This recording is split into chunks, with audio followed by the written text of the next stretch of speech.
अस्सलाम वालेकुम दोस्तों, मैं अनी Khan from channel astro moksha एक दफ़ा फिर आप सबकी खिदमत में हाजिर हूँ। दोस्तों, आज हम जिस टॉपिक पे बात करेंगे वो है burden of scapegoat child and golden child. Golden child and scapegoat child, ये दोनों रोल जो हैं ये नार्सिसिस्टिक पेरेंट अपने बच्चे को देता है। ठीक है, स्केपगोट चाइल्ड वो है जैसे कि आप जानते हैं कि नार्सिसिस्टिक पेरेंट अपने बच्चों को अपनी एक्सटेंशन समझता है। ठीक है, तो स्केपगोट चाइल्ड वो एक्सटेंशन होती है नार्सिसिस्टिक पेरेंट की, जिसको नार्सिसिस्टिक पेरेंट अबेंडन कर चुका होता है। यानी नार्सिसिस्टिक पेरेंट अपने बच्चे स्केपगोट चाइल्ड को अपनी वो एक्सटेंशन समझता है जिसको वो अबेंडन कर चुका होता है, जिसको वो शेमफुल समझता है, जिसको बुरा समझता है और उसकी तरफ देखना नहीं चाहता। ठीक है, वो सारी बैड चीज़ें, वो सारी बैड फीलिंग्स, बैड इमोशंस वो स्केपगोट चाइल्ड पे प्रोजेक्ट कर देता है।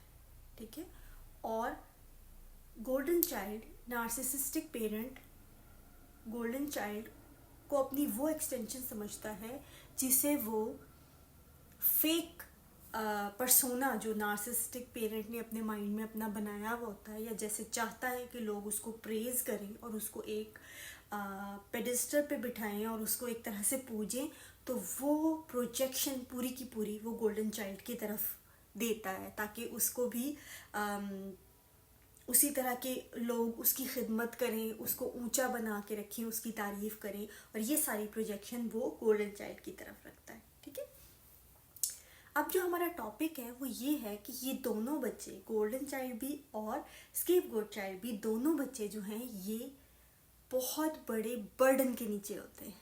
ठीक है, और बर्डन की वजह से ये दोनों बच्चे मूव नहीं कर सकते, यानी अपनी मर्जी से कुछ नहीं कर सकते। यूँ समझ लीजिए कि गोल्डन चाइल्ड जो है उसके ऊपर एक्सपेक्टेशंस का इतना बड़ा बर्डन होता है, जैसे कि समझ ले उसने एक माउंटेन कैरी किया हुआ है अपने ऊपर, उसके ऊपर इतनी अच्छी अच्छी चीज़ों को प्रोजेक्ट किया जाता है और इस तरह की चीज़ें प्रोजेक्ट की जाती हैं जो कि ह्यूमनली पॉसिबल ही नहीं होती। यानी इसको ऐसे पेडिस्टल पे बिठाया जाता है एज ए चाइल्ड, उसके लिए गोल्डन चाइल्ड के लिए बहुत बड़ा बर्डन होता है। ठीक है, और वो इसी एक्सपेक्टेशन को पूरी करने में अपनी पूरी ज़िंदगी गुजार देता है। ठीक है, उसके ऊपर ये बहुत बड़ा पहाड़ का बोझ होता है। यानी समझ लो कि उसने अपनी ही पर्सनालिटी, अपने उस पर्सोना को, वो जो इमेज बना के नार्सिसिस्टिक पेरेंट ने उसके सर पे गठरी रख दी है कि इसको लेके चलो, वो माउंटेन उसके सर पे होता है और उस बर्डन के नीचे होता है। वो उसको छोड़ नहीं सकता, रख नहीं सकता, फेंक नहीं सकता, भाग नहीं सकता, कुछ नहीं कर सकता। ठीक है, और उस बर्डन के नीचे वो होता है। ठीक है, और उससे बदल नहीं सकता अपने आप को, उसको कैरी करना होता है कि अगर वो अपने आप को बदलेगा, यानी कि उस पर्सोना को छोड़ेगा, तो वही उस बच्चे के लिए वही उसका पूरा वर्ल्ड है, वही उसकी ज़ात है, वो सब कुछ ख़त्म हो जाएगा एकदम से। ठीक है, वो ऐसा नहीं कर सकता। दूसरी तरफ जो स्केपगोट चाइल्ड है वो भी एक बहुत बड़े बर्डन के नीचे होता है। वो उठाया हुआ नहीं होता पहाड़, बल्कि उस पहाड़ के नीचे वो दबा हुआ होता है। वो पहाड़ क्या है जिसके नीचे वो दबा हुआ है? वो उसकी जो रेपुटेशन, ख़राब हुई हुई रेपुटेशन हुई है जो ख़राब हुई हुई रेपुटेशन है, यानी कि ख़त्म हुई हुई रेपुटेशन है, ख़त्म हुआ हुआ पर्सोना है, लोगों की नज़र में रूइंड उसकी रेपुटेशन जो है, जो नार्सिसिस्टिक पेरेंट की मेहरबानी से उसकी रेपुटेशन रूइन हो गई है, वो उसके नीचे दब गया। वो एक तो उसके नीचे दब गया, उसके नीचे छुप गया। वो इतनी बुरी तरह से बचपन में ही उसको इतना बुरा बना दिया जाता है, इतना शर्मिंदा किया जाता है, इतना जलील किया जाता है कि वो बच्चा उसमें इतनी हिम्मत ही नहीं रहती। वो कहता है कि मैं अब अपनी रेपुटेशन जो बिगड़ी हुई है उसको ठीक कैसे करूँ, मैं तो पूरी ज़िंदगी नहीं कर सकता। और वाकई पूरी लाइफ ही वो बेचारा इसी में लगा रहता है कि वो उसी के बोझ के नीचे दबा रहता है, उस पहाड़ के नीचे दबा रहता है, जो एक शर्मिंदगी का पहाड़ उसके ऊपर गिर जाता है बचपन में ही। उसकी इतनी बुरी तरह रेपुटेशन रुइन होती है सबके सामने, उसको इतना शर्मिंदा किया जाता है, इतना ज़्यादा उसको गिल्ट में मुब्तला किया जाता है, इतना बुरा भला कहा जाता है कि वो बच्चा वो कहता है कि अब मेरे ऊपर इतना बड़ा बोझ पड़ गया है, इतना ज़्यादा मैं रुइन हो गया सब कुछ कि मैं अब इसको ठीक ही नहीं कर सकता, क्योंकि ये बोझ मेरे लिए बहुत ज़्यादा है। तो वो भी कहीं इधर उधर नहीं जा सकता, वो उसी पहाड़ के नीचे रहता है। और दूसरी तरफ गोल्डन चाइल्ड जो है वो भी कहीं इधर उधर नहीं जा सकता, वो सारी ज़िंदगी वही लेके फिरता है और उससे इधर उधर नहीं हो सकता। तो इस तरह से बच्चों को जो नार्सिसिस्टिक पेरेंट है वो मजबूर कर देते हैं कि बच्चा उन्हीं रोल्स को सारी ज़िंदगी निभाता है जो रोल नार्सिसिस्टिक पेरेंट्स ने बच्चे को दिए हुए होते हैं। ठीक है दोस्तों, साथ ही साथ थोड़ी बहुत एस्ट्रोलॉजी पे भी बात कर ली जाए। मैं वैदिक एस्ट्रोलॉजी को फॉलो करती हूँ, लेकिन और जो डिफरेंट एस्ट्रोलॉजी के ब्रांचेस हैं मैं उनको भी स्टडी करती हूँ। तो वेस्टर्न एस्ट्रोलॉजी में बड़ा इंटरेस्टिंग पॉइंट होता है, उसको कहते हैं कायरॉन। तो जो कायरॉन है या चायरॉन, आई एम सॉरी मुझे इसकी एग्जैक्ट इसकी प्रोनाउंसिएशन नहीं आती, तो वो जो है बड़ा इंटरेस्टिंग पॉइंट होता है। उसका मतलब होता है वुंडेड हीलर। तो वुंडेड हीलर जो है वो जिस पॉइंट पर या जिस राशि में, जिस ज़ोडिएक साइन और हाउस में उसको ज़ख़म मिलता है ना, उसी ज़ोडिएक साइन की राशि में, उसी हाउस में वो महारत हासिल करता है, या उस जगह पर ही वो अपने आप को ऐसा बनाता है कि वो दूसरों को हील करता है। जैसे मेरे बर्थ चार्ट में मेरा जो कायरॉन है वो टॉरस है।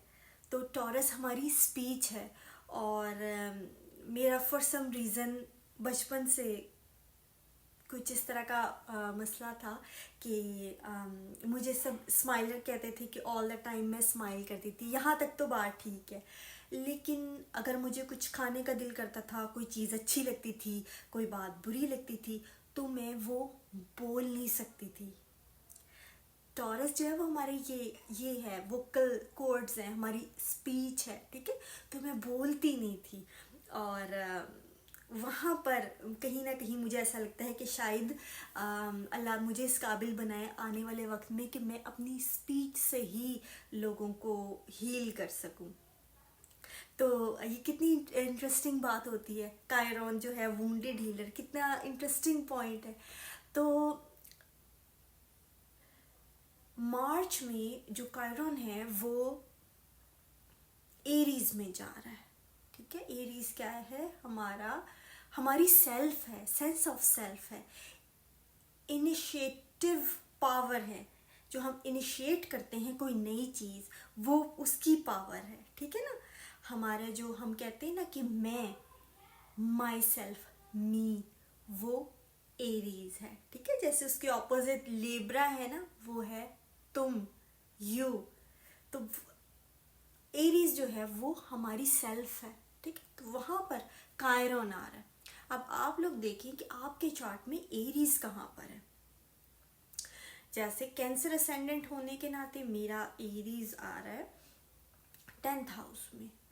तो कायरॉन जो है वो कहीं ना कहीं आपको फियर दे रहा है, उसी जगह उसी पॉइंट पे फियर दे रहा है कि आपको इनिशिएशन में प्रॉब्लम हो रही है, कोई नई चीज़ शुरू करने में प्रॉब्लम हो रही है, अपने आप को असर्ट करने में, अपने आप को मनवाने में प्रॉब्लम हो रही है।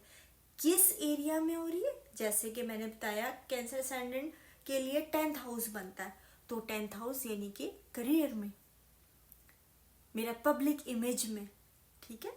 तो वो आ जाता उस तरह से, जिसका जो भी हाउस बन रहा है उसको उसको वहाँ पे मसला हो रहा है। जैसे अगर किसी का सेकंड हाउस बन रहा है तो सेकंड हाउस हमारा जो है वो वैल्यू है कि हम लोग सेंस ऑफ वैल्यू कि हम लोग अपने आप को कितनी वैल्यू देते हैं और हम क्या परसीव करते हैं कि हमारे फैमिली वालों ने, हमारे इर्द गिर्द वाले जो हैं, उन्होंने हमें कितनी वैल्यू दी या वो हमें कितनी वैल्यू दे रहे हैं। Sense of worth. और वहाँ पर ही हमारा फूड इनटेक भी आता है। तो कई दफ़ा ऐसा भी होता है कि सेंस ऑफ वर्थ जहाँ पे हमारी वुंडेड होती है ना, तो वहाँ पर हमारे खाना पीना भी अनहेल्थी हो जाता है। ठीक है, तो इस तरह से अपने चार्ट में आप देखिए कि आपका एरियाज कहाँ पर है, तो उन एरियाज में आपको एहसास होगा कि वो एरियाज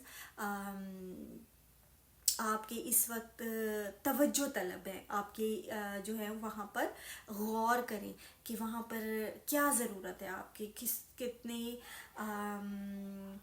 इनिशिएशन एरीज में तो है, लेकिन एरीज मार्स है ना, तो मार्स जो है ना वो हेड फर्स्ट है, यानी कि सोचे समझे बगैर, तो वो चीज़ नहीं होनी चाहिए। ठीक है ना। और कभी कभी जब हमारी सेंस ऑफ सेल्फ या सेल्फ वर्थ हम लोगों को लो फील होती है ना, तो उस वक्त जहाँ पे कोई डिसीजन लेते हुए हम लैक फील कर रहे होते हैं ना, तो at the place of lack हम अगर कोई डिसीजन ले रहे हैं तो हम लोग वहाँ पे गलती भी कर जाते हैं, क्योंकि हमें जल्दबाजी होती है, जल्दी से प्रूव करना है, जल्दी से मनवाना अपना आप, तो उन चीज़ों से भी बचना है आपने। ठीक है। तो दोस्तों मैं ज़रा सॉरी, वीडियोज़ आजकल ज़रा कम बन रही हैं, रोज़े भी चल रहे हैं, ये भी रीज़न है। और बस होपफुली आप लोगों के रोज़े भी अच्छे गुजर रहे होंगे और आगे ईद की तैयारी भी अच्छी चल रही होगी, कपड़े वगैरह हम लोगों ने ईद के बनवा लिए होंगे।